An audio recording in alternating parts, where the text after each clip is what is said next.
PA Chapter 1067, Huntsville, Alabama.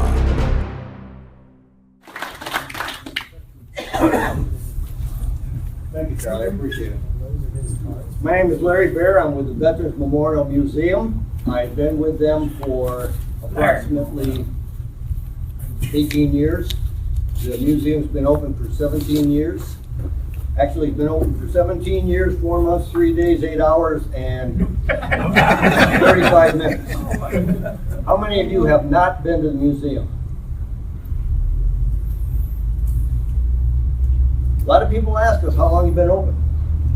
We have been open 17 years, 4 months, 3 days, 8 hours. Please come by and see us. We are your museum. We're located over here on 2060 Airport Road. We opened November 11th, as I indicated, and the museum has been the dream of our president, Wyndham Rithwell, who a lot of you know, I recognize your faces, who started collecting military artifacts when he was a youngster in Gadsden. Currently, the museum is rated #1 in Huntsville, Madison County. We flip-flopped with the Space and Rocket Center. Right now, for the past 30 days, we've been #1. Space and Rocket Center has been #2.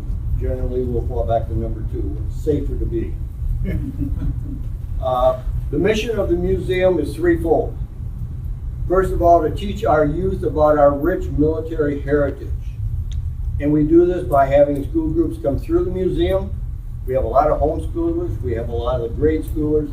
It is hard to get the high schoolers because they have such a set curriculum, but we're still working on the high schoolers. Also, we host the Madison County School System Social Studies Fair. This is where they bring in projects, we do some judging, and they have a big open house at night, and we get a lot of the school kids in the evening. That's our primary mission. Secondary mission is to display our military heritage and artifacts to the public. We do this with tours coming through, we do it through talks. We have a spring open house, a rally with the Dixie Division of the Military Vehicle Preservation Association, and we do it with the Veterans Week Parade that we have. We also do it by hosting other events and moving our vehicles to different locations for some event, either in Coleman, Gadsden, here in town, what have you. So that's our second mission, is to display our heritage. Third mission is to host primary events at the museum.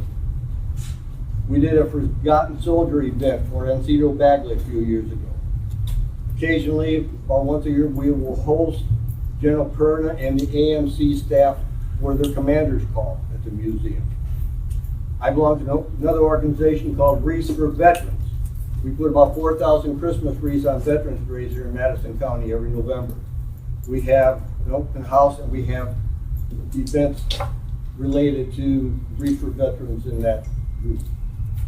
And thirdly, our last mission is to preserve and protect the irreplaceable military vehicles that we have. Currently, our showpiece is serial #1 of the Jeep family, made by Ford Motor Company. It was made by Ford in 1941 to the specification of the Army. They were looking for a utility vehicle. After that point, they were using civilian Packards, Chevrolets, what have you. They made this vehicle. It was a little bit heavier than the spec called for. The military looked for something that weighed about as much as a Harley. This weighed twice as much as a Harley. But we have the vehicle from the Dearborn Ford Museum, and it is our showpiece. Nearly all of our vehicles are in running condition. The only exception are vehicles that we received from the Army. We have to sign a certificate that we will not put them in running order for liability reasons and other reasons. So except for a helicopter, a couple tanks, a few vehicles like that, everything in our collection, if it's been restored, will get out and run on the streets. Those of you that have been in the parades have seen our vehicles in the parade, so you know we put a lot of vehicles out in the parade. Our staff is all volunteer. There's approximately 25 of us that have various duties within the museum structure. Some are devoted to the restoration of vehicles, some are devoted to be docents on the floors, others work on our website, a wide variety of roles that they play. Our hours are normally from 10 o'clock in the morning till 4:30 in the afternoon, Wednesday through Saturdays during the winter, and from 10 o'clock to 5 o'clock in the afternoon in the summer. I say normally because just about every week, somebody will come to the front door from out of town, and we will unlock the door, let them in, turn the lights on, and let them tour the museum. We are not that hard and fast in our rules.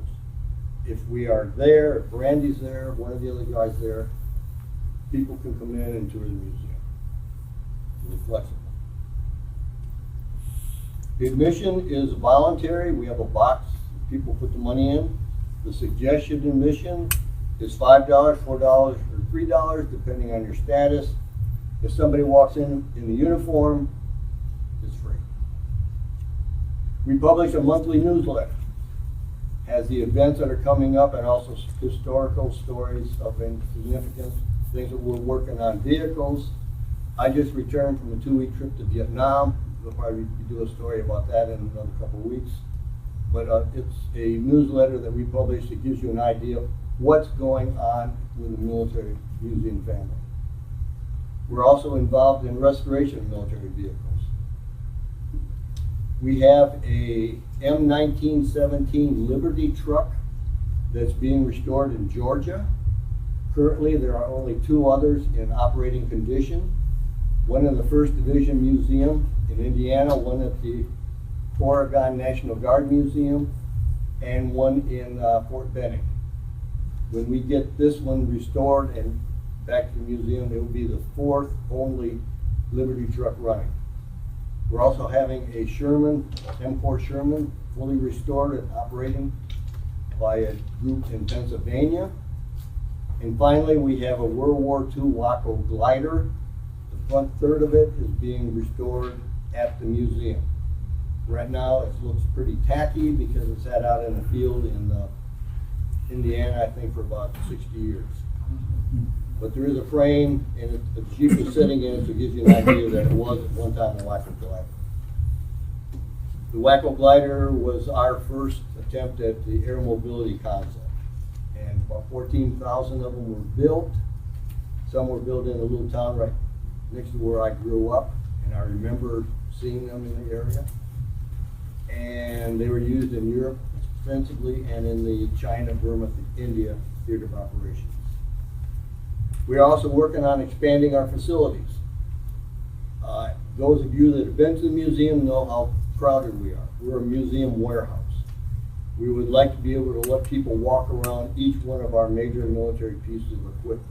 It's impossible right now. We've got plans with the city that they're going to start letting us or assisting us to start moving our footprint to the north and expand the size of the building. How much? That's still in negotiation. So that is essentially who we are and what we do. We invite you all to, if you haven't been there, come by and see us. We'd love to take you through. We're very proud of what we do, and we're proud to be a part of the veterans community. Do I have any questions? I'll just tell you all this, that they've supported us when we welcome home Vietnam veterans, all 7 of those years with pieces of equipment. Yeah. And this year you're going to do the same thing, right? Okay. We're part of the logistics of it. Okay. Thank you so much, Larry. Any questions for Larry? I got one more. Hal. Sir, Wake up. I'm calculating. I can't wake up. You gonna talk about this? You want me to? I'll do it. Okay. Actually, You can leave the room. I got a question. It's Yes, going to be embarrassing. The building, I believe, was an old National Guard Army, wasn't The building was the airport hangar. it? And then the brick building? It started out as the airport hangar when the city airport was here. Now tell them what it was then and after that. After that, it was the jail annex. I seen an article in the newspaper about the military museum in Huntsville, Alabama. Had tanks, it had trucks, it had jeeps. I said, heck, man, that's right up my alley. So I went down and reported to Randy. I said, sir, I'd like to volunteer. He says, great, I've got a job for you. I said, fine, what is it? Walked out and here's this bare floor, completely naked, nothing on it. And he says, this floor has not been mopped in 20 years. 3 weeks later, I finished mopping the floor and he says, I think you're a keeper. That was my entree into the museum, was mopping that floor. And then it has grown since then. First thing we did is get the box cart moved in. Those of you who've been there, you know this big box cart. That was the first thing we had to do, is get this box cart moved in. Then we started moving in stuff after that. And we've been working on stuff ever since. Any other questions? Yes, sir. Do you have any jet aircraft in We do not have any jet aircraft. We try not to compete with the Space and Rocket Center for a lot of this stuff. We have propeller-driven, we have Hueys and helicopters, but no fixed-wing aircraft. Tell them about the 8th Air Force Room. We have the 8th Air Force Room, which when we first started was populated by 6 members of the 8th Air Force. And they held their monthly meetings. They were their own association, and they held their monthly meetings. On the wall is a map of Europe that the lead activity director of that group, you go by the name of Bill Varnado. Some of you may know Bill. I think he's 95 years old now. Bill had this chart, you pilots call it, shrunk down to fit one wall. And he has a mission that he flew posted on this chart, and we will still brief Bill Varnado's mission. But it's their bailiwick. Unfortunately, they've aged out to a point where they don't have the meetings anymore. Could be like us Sunday, guys. Any other questions? Thank you, Larry. VVA Chapter 1067, Serving Vietnam-Era Veterans. Never again will one generation of veterans abandon another. Thank you for watching.